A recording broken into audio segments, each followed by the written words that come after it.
Olá pessoal, tudo bem? Estamos aqui para mais uma videoaula do sexto ano de História, né?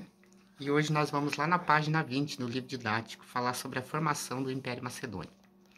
Na aula anterior a gente comentou, nas páginas anteriores do livro didático, né, sobre o enfraquecimento das cidades e estados, né? Nós falamos sobre a Liga do Peloponeso, formada por Esparta, e a Liga de Delos, formada por Atenas, né? A gente viu que Atenas perdeu essa guerra depois de 20 e tantos anos de guerra, né? E isso deu margem para que a civilização macedônica, né, observasse toda a destruição e enfraquecimento das cidades e estados gregas e começou uma expansão com Filipe II da Macedônia. Após a morte de Filipe II, né, isso lá já na página 20, vocês podem acompanhar comigo, né, a formação do Império Macedônico. Após a morte de Filipe II, quem assumiu o poder foi seu filho, né, Carlos Magno. Carlos Magno, ele foi educado, como a gente já falou na aula anterior, ele foi educado por Aristóteles, um filósofo grego. Porque lembra que a gente já comentou que a Macedônia ficava ao norte, né, da Península do Peloponeso, ao norte da Grécia, mas os gregos viam os macedônicos como os bárbaros, né? Para os gregos, os macedônicos não tinham muito valor, era um povo rude, bruto, né? Até por causa das constantes disputas políticas e mortes por conta da troca de governos, enquanto lá na Grécia já era algo mais construído. Nós tínhamos a democracia ateniense, votação, nós tínhamos o processo de domínio das oligarquias em Esparta, que eram os grupos poderosos que dominavam o poder. Então não havia tanto essas disputas políticas por morte para troca de tronos, como havia na Macedônia. Então tudo isso fazia construir a imagem dos macedônios como bárbaros, homens com uma cultura pouco refinada, segundo a visão dos gregos. O Filipe morrendo, Alexandre o Grande tomando poder, né? E vindo de um processo que ele é totalmente dotado da cultura grega, até porque a proximidade de Pela, que era a capital da Macedônia, né, tornava ela um centro cultural de difusão da cultura grega. Artes plásticas, literatura, escultura, pintura, teatro, né, eles acabavam dominando toda a cultura grega, ou seja, se apossando de toda a cultura grega. Então, na medida que o Alexandre começa a expandir seu território, e lá na página 20 vocês vê o mapa. Acompanha comigo lá, na página 20, o mapa Conquista de Alexandre. Vocês vão ver o Império de Alexandre, a Macedônia, onde que era lá, no norte da Grécia, que está de verde, que são os estados aliados independentes. Aí ele vai conquistando seus domínios pela Ásia Menor, chegando até a Palestina, a Síria, tá? Depois ele vai com suas tropas para o Egito. Lá no Egito ele funda a cidade de Alexandria, né?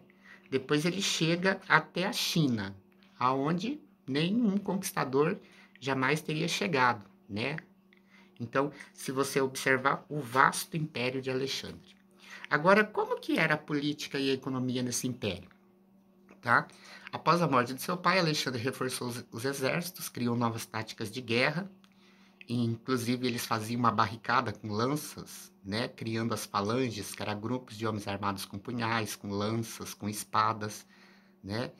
E eles faziam uma barreira com escudos e vários níveis de lança de vários tamanhos que, na verdade, quando o inimigo vinha em direção a ele, já era completamente empalado, ou seja, espetado pelas lanças e ficava sem nenhuma possibilidade de ataque ao exército. Então, esse poderio militar, das estratégias militares, fez com que a expansão do Império Macedônico, né, fosse algo assim que acontecia com uma facilidade muito grande. Mas como dominar essa vasta região? O Alexandre I, ele não permitia que seus soldados, após uma conquista, fossem cruéis. Por exemplo, ele dizia assim: você pode até conquistar, mas você não precisa ser cruel com o povo que você está conquistando, porque você desperta ódio e raiva neles. E a tática do Alexandre sempre foi a diplomacia, tentar primeiro pela diplomacia, se não conseguir, partir pela via da guerra.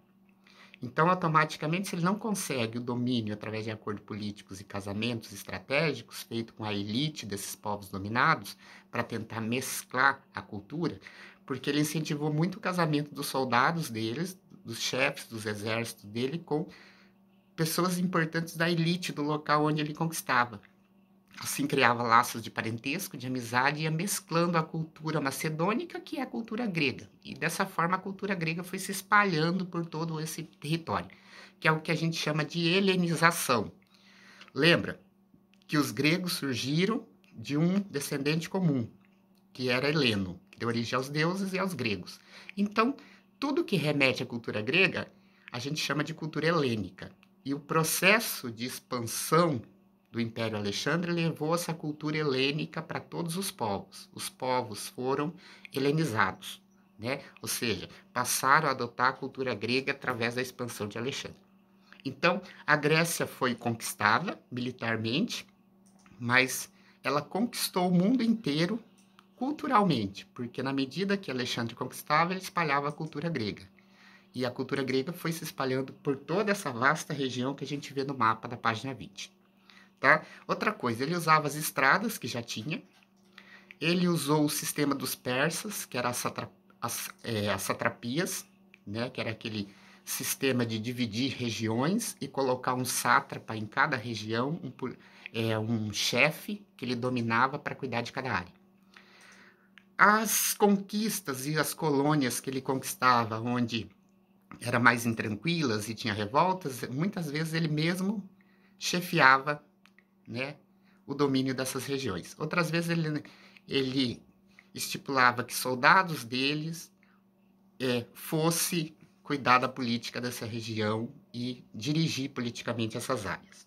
Tá ok? Desenvolveu o comércio, usou as estradas que já existiam para facilitar os deslocamentos dos exércitos, construiu uma moeda, como vocês podem ver lá na página 20, que tinha a efígie dele, né? E também, por ser educado por Aristóteles, o Alexandre, ele gostava muito de ler, e ele era muito apegado à cultura grega.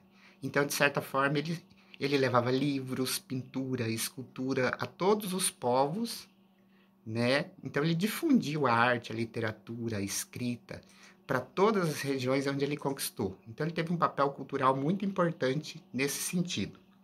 Além disso, né, ele levava filósofos, matemáticos, astrólogos, médicos, né, geógrafos para todos os lugares onde ele ia colocando esses profissionais para atuar ali junto à cultura do povo conquistado, certo?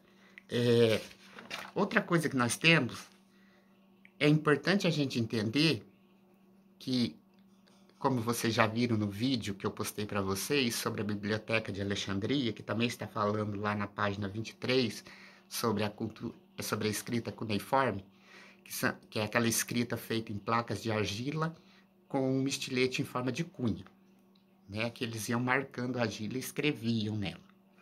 Então, isso fez difundir a cultura grega também, né? E a própria fundação da Alexandria, no norte da África, numa das ramificações do rio Nilo, né, junto ao mar Mediterrâneo, ele fundou uma cidade, né, que ficou como o principal centro do saber depois de Atenas, na Grécia, que também era dominada por ele. E ali tinha informações do mundo inteiro, né? Porque eles tentavam, o objetivo daquela biblioteca era ter um manuscrito de tudo que tivesse sido produzido no mundo por todas as culturas e sociedades. Então, era um grande centro de difusão do saber. Né? Teve a construção também do farol de Alexandria, que guiava os navios pelo mar Mediterrâneo e fazia, além de um entreposto de saber, onde as pessoas iam buscar saber, na Alexandria, também era um interposto comercial muito importante no mar Mediterrâneo, né? Tem até uma passagem aqui no livro de vocês, que um autor fala que era possível se ouvir mais de 20 línguas sendo faladas ao mesmo tempo nas ruas de Alexandria. Ou seja, era uma cidade cosmopolita, era uma cidade que abrigava pessoas do mundo inteiro, ou pelo menos aquele mundo que era conhecido naquela região. Então, é isso, pessoal. Alguma dúvida, vocês podem me procurar, Tá ok?